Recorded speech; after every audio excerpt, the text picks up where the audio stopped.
नमस्कार दोस्तों, मैं हूं कविता और स्वागत करती हूं आपका मेरे इस चैनल एक्सप्लोरिंग फार्मा में। हम देखेंगे mechanism of action of two vaccines, that is Covaxin and Covishield, which is currently used in India to fight against corona virus. So without wasting any time, let's go into it. तो अब हम देखेंगे कि Covaxin को कैसे prepare किया जाता है। तो बेसिकली कोई भी वैक्सीन में हम वायरस डालेंगे, मतलब इफ हमको कोरोना वायरस कोविड-19 को ट्रीट करना है तो हम उसमें कोरोना वायरस को डालेंगे। जैसे इफ हमको कोई रेबीज को ट्रीट करना है तो रेबीज का वायरस डालेंगे। वैसे ही कोवैक्सीन में सबसे पहले हमें कोरोना वायरस की जरूरत होगी। तो अब हमें कोरोना वायरस कहाँ से मिलेगा? हमें उसी इंसान से मिलेगा जिसको असली में कोरोना वायरस हुआ है।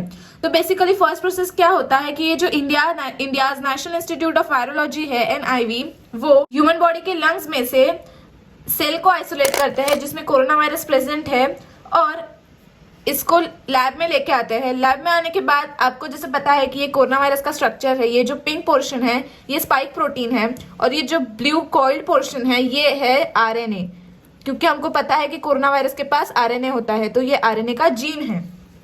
नेक्स्ट प्रोसेस क्या होगा कि हम ऐसा एक्टिवेटेड स्ट्रॉन्ग वायरस नहीं ले सकते हैं वैक्सीन प्रिपरेशन के लिए, क्योंकि अगर ये बॉडी में जाएगा तो हमारे बॉडी में रेप्लिकेट होकर हमारे बॉडी को ही किल करेगा, हमारे बॉडी सेल्स को किल करेगा। इसलिए हमको इस कोरोना वायरस को किल करना होगा। तो इसमें हम क्या करेंगे, एक केमिकल सब्सटेंस डालेंगे इस वायरस में जिसके वजह से ये इनएक्टिवेट हो जाएगा। तो कौन सा केमिकल हम डालते हैं कोवैक्सीन में? बीटा प्रोपियोलैक्टियोन केमिकल कंपाउंड यूज होता है। ये केमिकल कंपाउंड क्या करता है?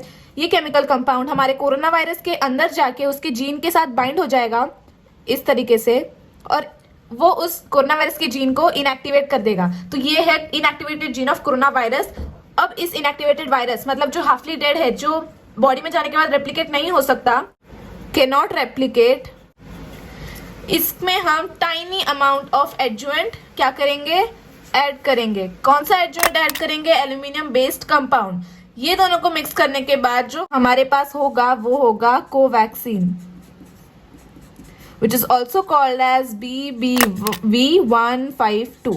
तो ये हमारा कोवैक्सीन प्रिपेयर हो गया। अब हम देखेंगे कि जब ये बॉडी में जाएगा तो कैसे एक्ट करेगा।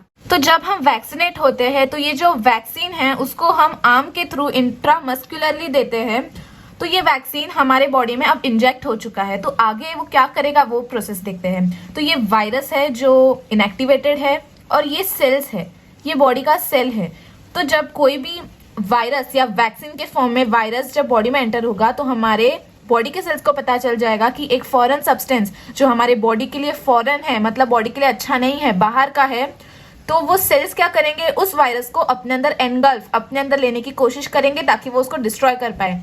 तो इस प्रोसेस में ये वायरस अंदर आएगा इस सेल के और इन पे जो प्रोटीन्स प्रेजेंट है जैसे spike protein, envelope protein, membrane protein, वो ब्रेक डाउन हो जाएंगे। आप यहाँ देख सकते हैं कि ये ब्रेक डाउन हो गए। ब्रेक डाउन होने के बाद ये सेल्स क्या करेंगे? अपने ही सरफेस पे ये जो ब्रेक डाउन प्रोटीन्स है, प्रोटीन फ्रेगमेंट्स है, उनको अपने ही सरफेस पे प्रेजेंट करेंगे। यू कैन सी ये अपने सरफेस पे इन प्रोटीन्स को इन्होंने प्रेजेंट किया है। इस प्रोसेस को आप कहेंगे एंटीजन प्रेजेंटेशन। अब नेक्स्ट क्या होगा? ये एंटीजन प्रेजेंटेशन हो गया, ये पार्ट मत देखिए, यहां से देखिए। तो ये एंटीजन प्रेजेंटेशन प्रोसेस हो गई। अब जब ये प्रोसेस होगी तो हमारे जो टी सेल्स है which is helper T cell, उनको पता चलेगा कि ये प्रोसेस हुई है। इन सेल्स के सरफेस पे प्रोटीन फ्रेगमेंट्स बाइंड हुए हैं जिसकी वजह से टी सेल भी वहां आएगा। अब टी सेल्स के ऊपर भी बहुत सारे सरफेस प्रोटीन्स होते हैं जो अलग अलग शेप्स के होते हैं, बहुत अलग अलग शेप्स के।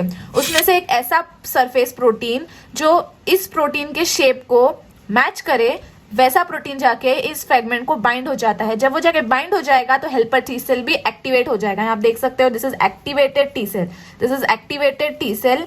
Now what this activated T cell will do? It will activate beta cell. How it will activate beta cell? The same way as it was been itself activated, which means ये जो beta cell है उसको भी पता चलेगा कि T cell के surface पे ऐसे फ्रेगमेंट्स बाइंड हुए हैं, मतलब टी सेल के सरफेस पे ऐसे प्रोटीन्स प्रेजेंट है। तो बीटा सेल वहां पे आएगा, उसके ऊपर भी बहुत सारे सरफेस प्रोटीन्स है अलग अलग शेप्स के। उसमें से एक सरफेस प्रोटीन जो टी सेल के ऊपर का जो ये प्रोटीन फ्रेगमेंट है उसके शेप का हुआ तो वो से बाइंड कर लेगा। अगर शेप ऐसा हुआ और जो प्रोटीन फ्रेगमेंट है वो ऐसा हुआ तो वो उसके हिसाब से ऐसा शेप बनाते हैं इस सरफेस प्रोटीन का, हमारे प्रोटीन फ्रेगमेंट के हिसाब से।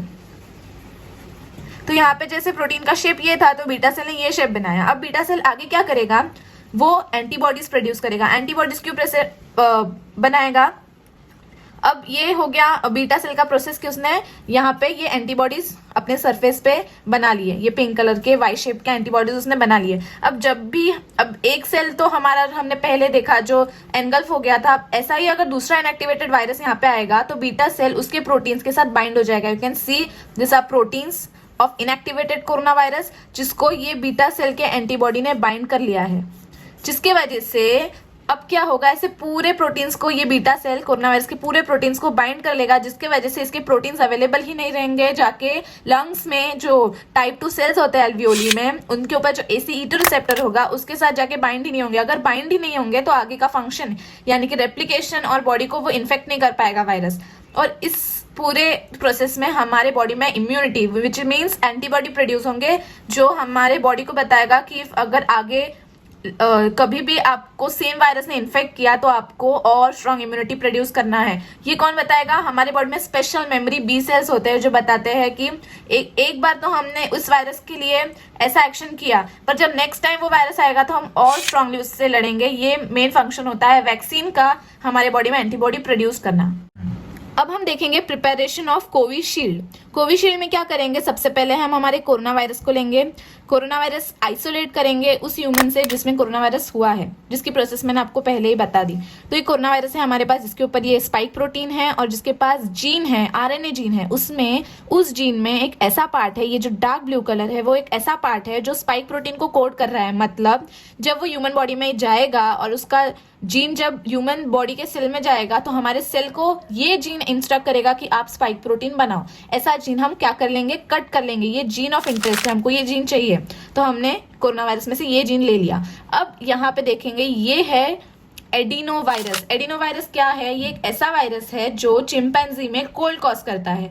तो हम इस एडिनो वायरस को लेंगे और इसमें से इसमें DNA प्रेजेंट होता है और हमारे कोरोना वायरस में RNA प्रेजेंट है। तो इसमें जो DNA है, DNA का एक पार्ट है जो ये कोड करता है कि आप रेप्लिकेशन करो ह्यूमन बॉडी में जाने के बाद।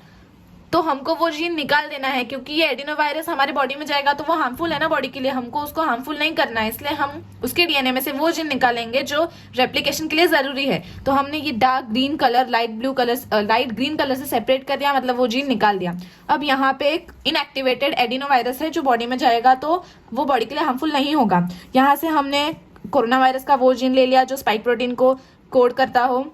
अब इन दोनों को हमने मिक्स कर दिया, इसका जीन हमने इसके DNA में, एडिनो वायरस के DNA में ऐड कर दिया और ये बन गया हमारा Covishield, which is also called as CHADOX1, which means chimpanzee adenovirus Oxford university. Okay, अब हम देखेंगे कि जब ये कोविशील्ड हमारे आर्म के थ्रू हमारे बॉडी में इंट्रामस्कुलरली दिया जाएगा वैक्सीनेशन के टाइम पे, तो वो कैसे एक्ट करेगा। वो ऐसे एक्ट करेगा कि ये कोविशील्ड जब बॉडी में आएगा तो हमारे सेल्स को पता चल जाएगा कि एक फॉरेन बॉडी एंटर हुआ है। तो हमारे सेल क्या करेंगे, बॉडी के इस कोरोना वायरस को अपने अंदर ले लेंगे। जब ये वायरस अंदर आएगा, जो वैक्सीन अंदर आएगा, तब इस वैक्सीन के अराउंड एक बबल फॉर्मेशन हो जाएगा। ये बबल फॉर्मेशन क्यों होगा, ताकि ये वायरस को एंट्रैप कर सके। अब ये बबल में से वायरस बाहर निकल के थोड़ा अपने DNA, you can say DNA is release into cell nucleus. Human body के सेल में इसने अपना न्यूक्लियस रिलीज किया। क्यों रिलीज किया, for converting DNA into mRNA। The DNA of virus not human body, ये हमारे बॉडी का DNA mRNA में नहीं कन्वर्ट हुआ है, वायरस का ही DNA mRNA में कन्वर्ट हुआ है। अब सेल न्यूक्लियस में से ये mRNA बाहर आ जाएगा। ये पूरा सेल है, सेल में सेल न्यूक्लियस होता है, वहां पे और भी ऑर्गेनेल्स प्रेजेंट होते हैं, वहां पे राइबोसोम ऑर्गेनेल भी प्रेजेंट होता है। तो ये mRNA जाएगा राइबोसोम के पास, राइबोसोम में होगा protein synthesis of this mRNA। कौन सा प्रोटीन, स्पाइक प्रोटीन, क्योंकि स्पाइक प्रोटीन का जीन हमने डाला था उस वायरस में, आपको याद होगा। तो उस जीन ने कोड किया, सेल न्यूक्लियस को बोला कि आप स्पाइक प्रोटीन बनाओ, क्योंकि उसका जीन है। स्पाइक प्रोटीन बन गया। ये स्पाइक प्रोटीन देन फ्रेगमेंट्स बन गए, वो टुकड़े हो गए उसके, और स्पाइक फ्रेगमेंट्स बन गए। ये सेल ने उसके फ्रेगमेंट्स बना के अपने ही सरफेस पे प्रेजेंट किया। यू कैन सी, ये प्रेजेंट किया प्रोटीन्स को अपने ही सरफेस पे, displaying spike protein. This is surface of cell. This is called as antigen presentation, and then this is recognized by immune system, and this is whole host cell, which is human cell. The next process is then the vaccinated cell dies, which means this cell will die, only this protein fragments, that is spike protein, will remain intact.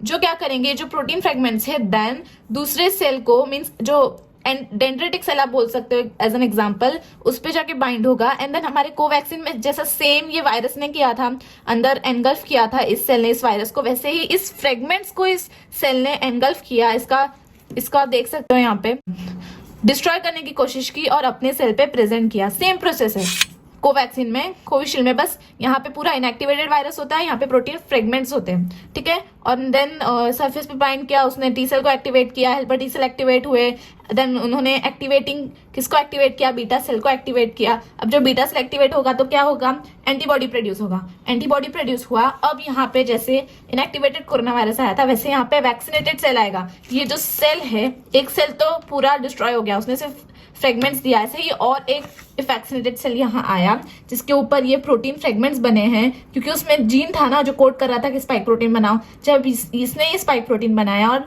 Beta cell ने उसको recognise किया, beta cell ने ऐसा antibody बनाया जिसका shape is similar to the spike protein of corona virus, that is this protein. ऐसा antibody बनाया, you can see this Y shape, और उसको ट्रैप कर लिया, यहाँ पे भी उसको ट्रैप कर लिया। अब जब ये ट्रैपिंग होगा तो क्या होगा कि जो स्पाइक प्रोटीन्स है वो तो एंटीबॉडी को बाइंड हो गए, तो सेम वो हमारे लंग्स में जो सेल्स है, जो ACE2 रिसेप्टर है, उसे बाइंड नहीं हो पाएंगे। बाइंड नहीं होंगे तो हमारे बॉडी को इन्फेक्ट नहीं करेंगे। इसमें सिर्फ एक ही प्रोसेस होगी एंटीबॉडी प्रोडक्शन की, मतलब हमारे इम्यून सिस्टम को वैक्सीन बेसिकली सिर्फ स्ट्रॉन्ग करेगा कि आप इस फॉरेन बॉडी के खिलाफ लड़ो और इम्यून सिस्टम प्रोड्यूस करो। If you like my video, do subscribe to my channel and press the bell icon to get notifications of all my new videos. Thank you.